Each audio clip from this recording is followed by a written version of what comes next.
Sudah menerima kami komunikasi yang sengaja, yaitu sekolah berkenaan mau masuk. Haleluya, karena setelah dia keluar, dia proses terima. Sekitar pukul hampir maghrib, kita setelah makan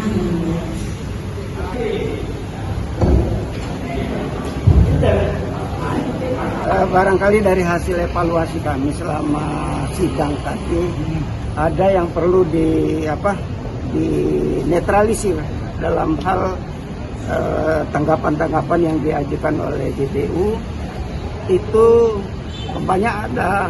belum ada relevansi terkait dengan tuduhan ke terdakwa. Jadi ini kami akan perbaiki nanti pada hari Senin jam 8.30.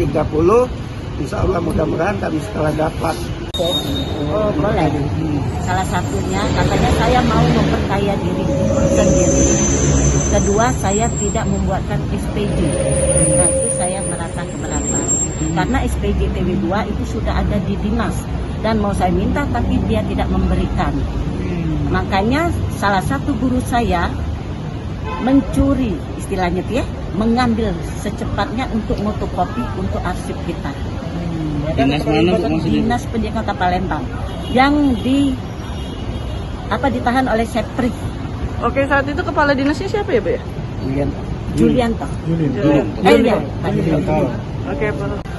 Sudah menerima kami komunikasi yang sengaja, yaitu sekolah berkenaan mau masuk. Haleluya, karena setelah dia keluar, dia proses terima. Hai pemirsa Sri Popo TV, jangan lupa komen, like, dan subscribe, serta tonton terus berita-berita